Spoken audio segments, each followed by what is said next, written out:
their innovation, the inertial positioning system uses an inertial-based approach with accelerometers to calculate travel distance, providing reliable position tracking without satellite reliance, removing dependence on satellites and increasing the effectiveness of location tracking.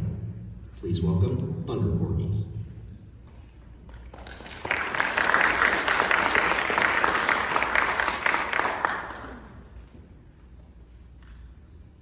Have you ever opened up your phone, picked a destination, plotted your route, started your journey, and then a little ways in, you take a left when you know it should have been a right?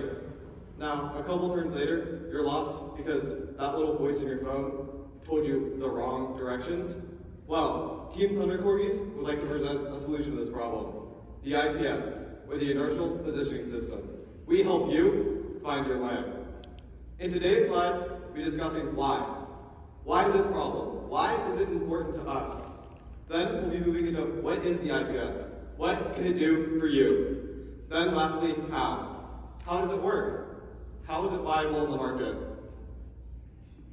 So why? Why did we choose to tackle this problem of assured location as opposed to the other hundreds, thousands of other problems in the world? Well, my name is Eugene Park, and I'm the tech lead for this project.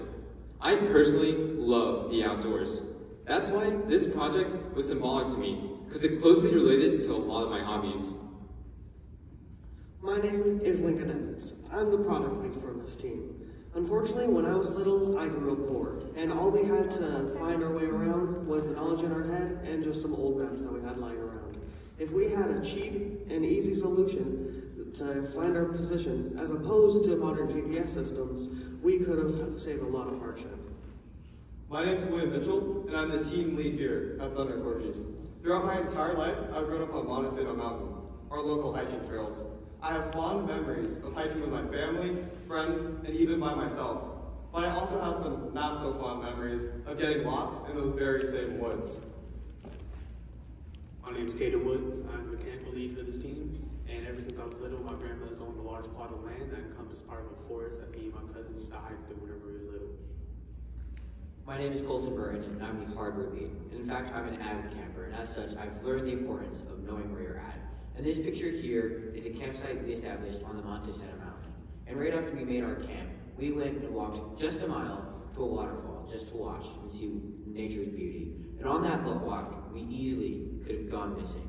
In fact, every year in California state parks, 1,500 people go missing. So what is that number across the nation? What is that number across the world? That is the problem we are trying to solve.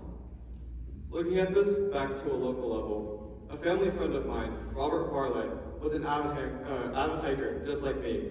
He regularly visited Montesano Mountain, the same mountain I grew up on, the same mountain that very photo was taken. One day, he set out on his favorite trail, one he thought he was familiar with. A little ways into his hike, he lost his location, and that cost him his life. But we can't only use this at a local level. We can also use it as a global one. For example, if you take a look at any modern warfare scenario, or even a caving scenario, people need to know where they are.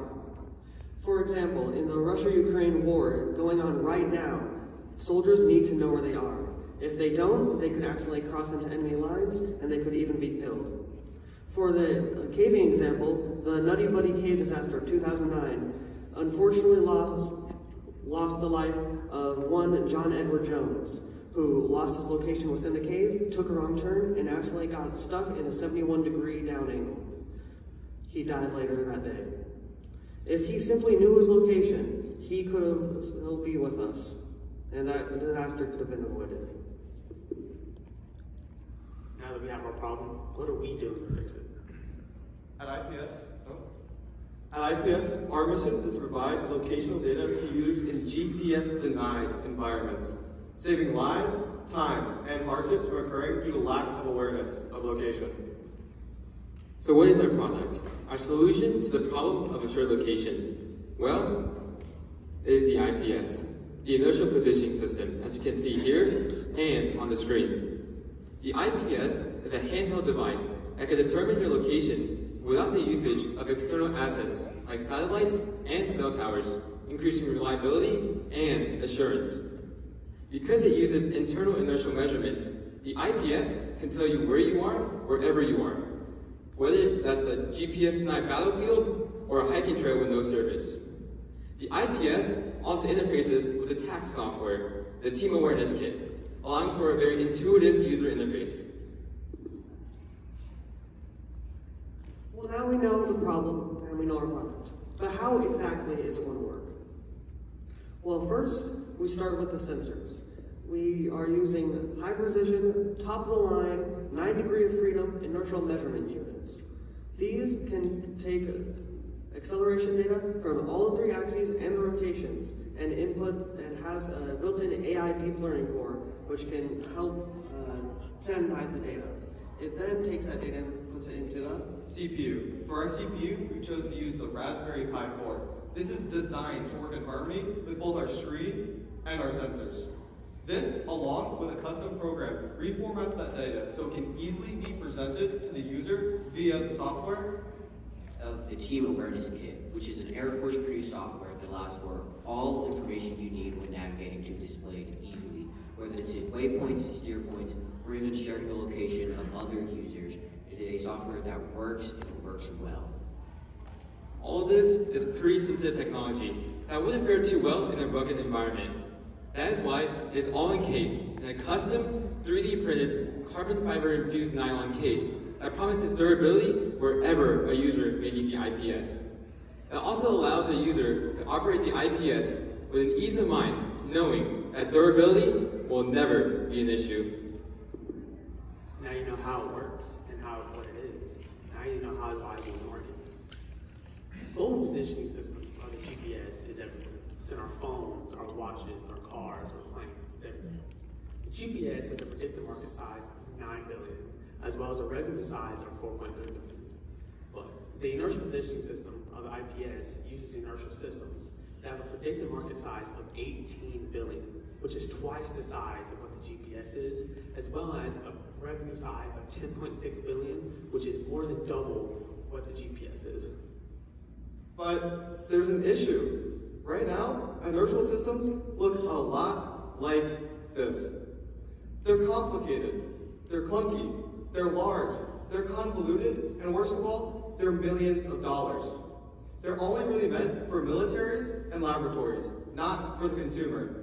At IPS, we hope to bring this product, inertial systems, to everybody. So not only can we tap into this large market, but also we can add on top of it by bringing it to all consumers. Here are our sources. Any questions?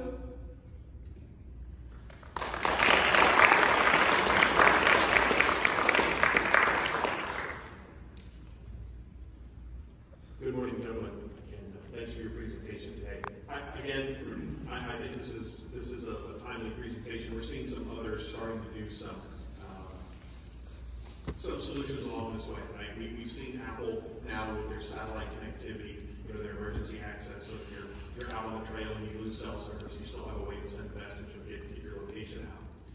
But I challenge that there's some locations that you might go that even that functionality might not work. So kudos to you guys. I think this will solve a problem that could be out there for those that are out in the wilderness, out on the trail, and even I know I come from a time where all we had was paper maps, right? So we didn't have GPSs. So, having tools that may rely on other ways to navigate is really important. I'm curious, how does the device identify its initial position, right? I understand being able to move based on the accelerometer and such, but how does it pick up where you are today to start from? So initially, you would first load the map. Usually before you go hiking, you know where you're going to hike. So usually you load a very detailed map, a custom map. You can make your own, or you could get our own. And you load it into the IPS. And then it allows you to set your initial location. And then from then on, the IPS takes care of everything, making sure that you never lose your way, and you'll always have a way back. So kind of building on that, currently, when you're on a trailhead, when you're going to maybe a combat zone for militants, you know where you're starting. The issue is once you're in the woods, once you're in that situation where you might be in a GPS-denied environment, that's when you need your location. So a lot of the time you have your starting points. And then on top of that, we're looking at expanding our models to multiple options, and we're considering one where you have a GPS built in, and if it gets that signal, even for just a second, it'll reset your location. So I know where I am now, ping it up, and then if I'm in a GPS in that environment again, I'm off that entire point.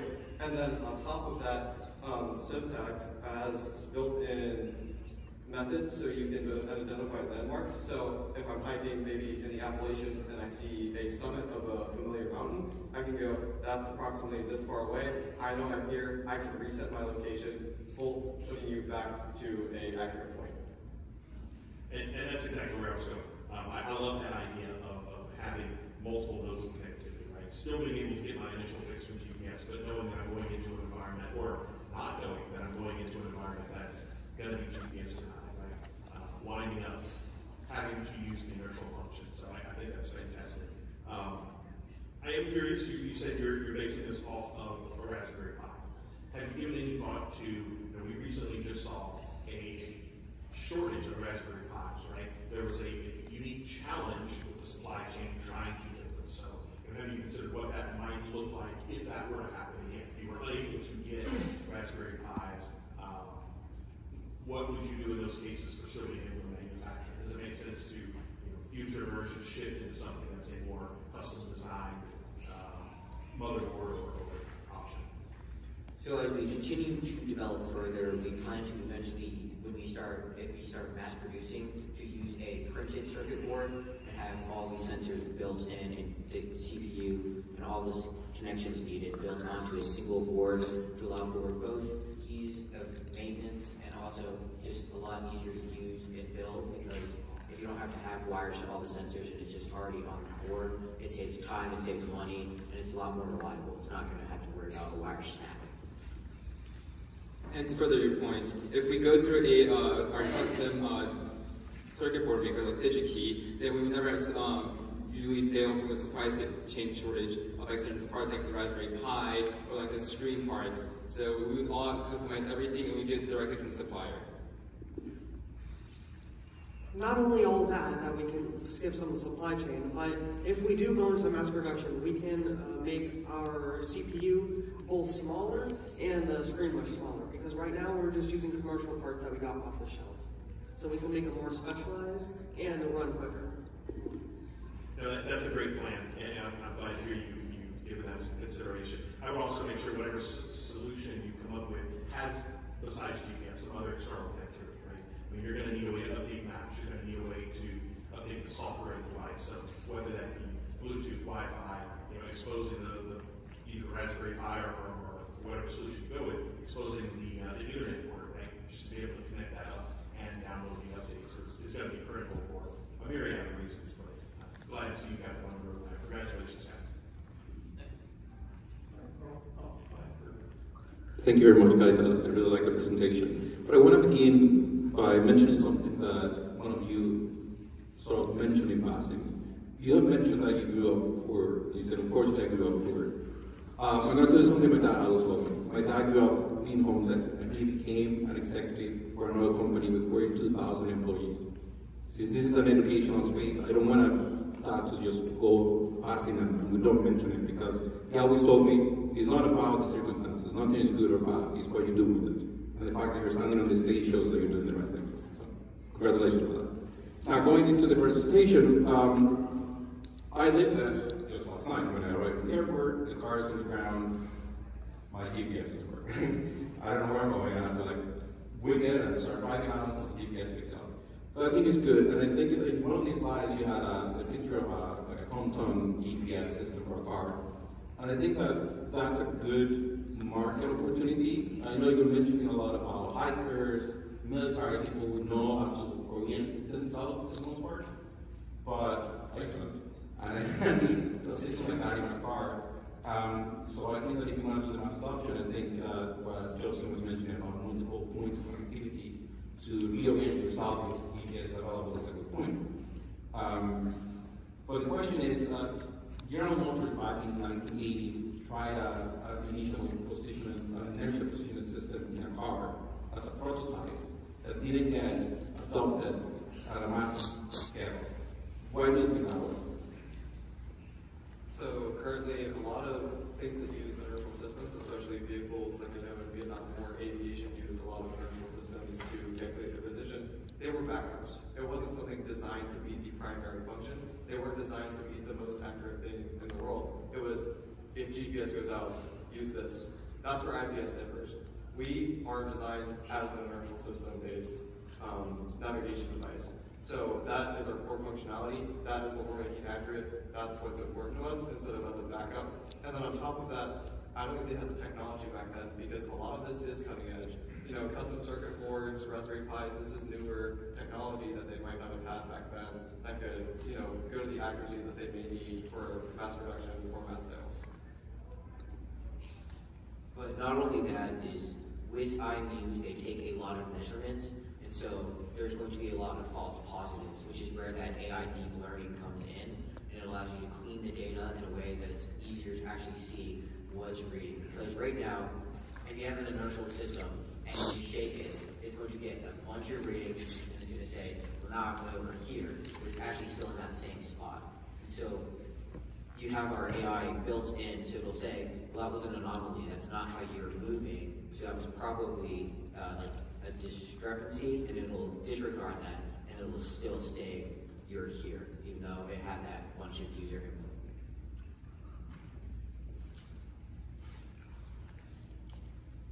Well, thank you for your presentation. I did hear you say that what inspired you is people that love the outdoors and they may not have a way to be outdoor and be safe. And I have to tell you, I'm not outdoors, but one of the reasons why I'm not is because I always have the fear of being lost. So you're also aiming at another market, which is those of us that are not outdoor people, but now with something like this, probably will venture out. So great, great innovation there. I have 2 or 3 questions. The first one is, I see your prototype looks to me like it's a handheld device, maybe. And so the first question is, did you do any type of ergonomic study? Is it specifically in this shape and form because you found is the best for people being outdoor to be handled, or was that something yet to be discovered? So right now, the reason it's shaped as it is we have our screens if you're trying to make the product fit around the parts we had. And so really we designed it originally with the intent of you being able to wear it on your chest. So it'd be small enough that you could wear it on your chest, and as you walk, you can flip it down, read it, and then flip it back up. So that way it's easy to read and you have the information you need. But with the parts we had, it was a little difficult to do that. And so right now, you just have to hold it, and then you can put it in the side of your bag. And we haven't done any ergonomic studies, but that is an avenue we will go towards. Additionally, this product was based off of the MIL standard 1472, which is the Army standard for ergonomics, which allows 95% of all humans from like different hand sizes, different heights, and different just human factors to be able to use this product.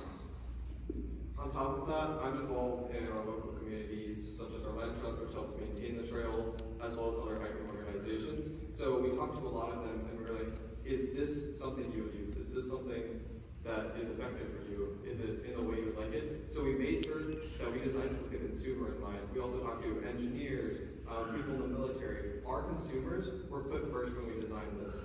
So that's why it came out to the way it was, and we also modeled it around current devices that may fit into a chest rig, that may fit into the side of a backpack, that may just go in your backpack entirely.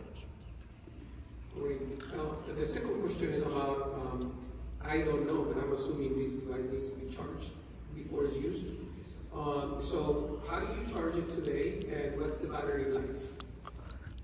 So the current battery life is about 8 hours, but again, when we go into a low power mode, which is essentially where the sensors don't run and it's keeping track of you, but the screen's off, it lasts longer. On top of that, it's just a simple charging port. You just plug it in, standardized, and we are looking at expanding the battery life upwards of 24 hours after, again, we move into those printed circuits that are smaller, so more battery space. Excellent. One thing that comes to mind, maybe something you may want to think about, is if you're outdoor, and hopefully nobody will ever be in a situation where they run out of battery life, and they're still trying to save their lives, maybe a good idea to begin thinking about solar energy charging for, okay, so you probably are thinking already about that, excellent, but my mind, again, I'm not an outdoors person all the time, but I thought about that, so thank you. Okay, so again, back to the people we interviewed, we talked to a person who competitively orienteers, and they actually carry their own solar panels and charging stations when they go out hiking. So one of the things they noted when we were running through the design is, I don't want a solar panel on it because I have my own and that's extra weight, but we're offering, or we're hoping to offer solar panel options on the back so it does charge while you're out on the trail, so you can use it in case you're not, competitively orienteering like I imagine most people are. And on top of that, it's, again, easy to use, just a USB-C to stick in, so it really works with battery banks, any charger port, it works basically. Thank you. Well, good morning. It's still morning. Before I get into a few questions that I had, I really noticed how collaborative you all were with each other, your confident demeanor, and so that was really, really awesome to see. So my first question is, since, it seems like the target market is really people in the elements, really, how rugged is this and durable when people are hiking and not? So as mentioned before, this is printed from a carbon fiber infused nylon filament, and it's really strong, and it's a really long process to print it, but with the end product, it comes out durable and it's worth it in the end. And additionally, we plan on adding water seals on every single port and every single button to ensure waterproofness, which would be essential when you're in a rugged environment. And all the sensors and computer parts in this product can operate in extreme temperatures, as you can see there. And it also conforms to a lot of the military standards of durability testing and all that. One example of such standard is military standard 810, which is, can it survive the elements, extreme hot, extreme cold, drop tests. So we're looking to adhere to that because that's the standard. It's, can it survive basically any element in any situation, because that's what it's designed to do. So we're looking at military standard 810 to follow the product after. Awesome, thank you for that further context. My next question is, will this device account for two different things? Would it account for being able to change languages? And will it also account, since you're looking at a map, there's a lot of colors, people do have color vision deficiencies, so will it accommodate for those people as well? So I know we plan to have accommodations for both low light level modes and also other various color modes. However, I don't think we've thought about adding different languages, but that is something that would be easy to do and easy to interface. So I think that is a good option to add as functionality device. On top of that, we're using the TAC software for our front end. This is what you see here, and it is a globalized software, so I'm sure that it already has language models built in and other accessibility features, so any user can use it. But on top of that, again, we're designing consumer first. That's something that's very important to us. So if it's something that's not provided, if it's a need that needs to be filled, we'll fill it. Awesome, thank you so much. Good morning, guys. Very good presentation.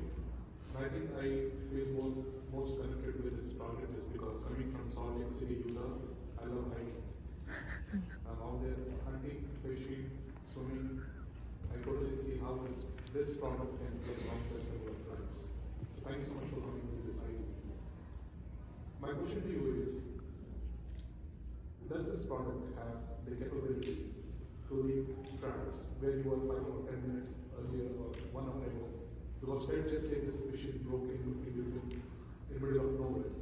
So will there be a chance to see a last location by anyone who is willing to track it down? So we are looking into using mesh-tastic software, which basically allows these using a long-range radar built in to communicate with each other. So it'll essentially show a mesh of all of the IPS systems in the area if you're on the same channel.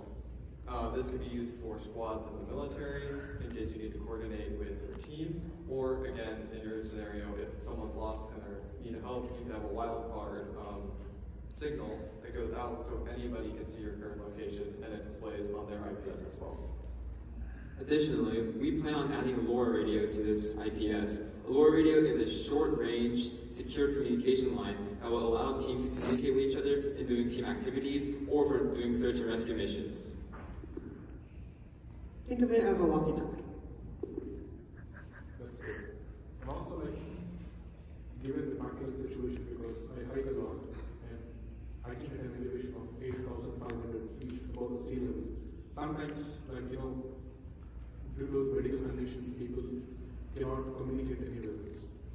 So my question is, does your machine also in the future will have anything like panic button or panic sensors that will automatically alert your family or the nearest emergency services that you are in danger?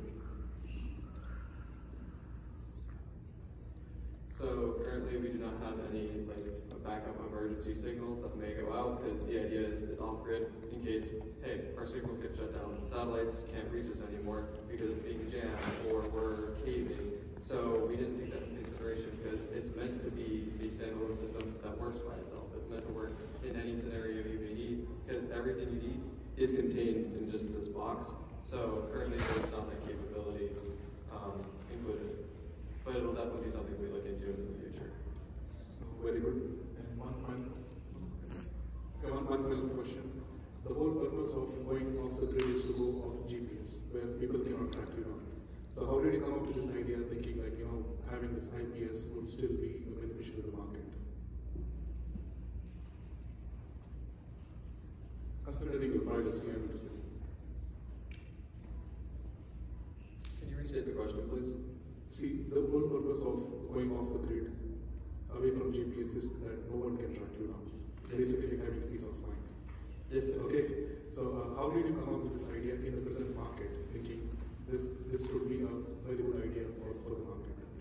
So really, the biggest thing we thought of when we're looking into bringing this into the market is, while GPS is great, it doesn't work all the time, right? If you're driving through a city and your GPS signal bounces off all the skyscrapers, and now you're suddenly 2 streets over and going the wrong direction, or if you're going in Washington, D.C. and you're driving under the bridge or under the tunnel, you're not going to be able to get your GPS signal.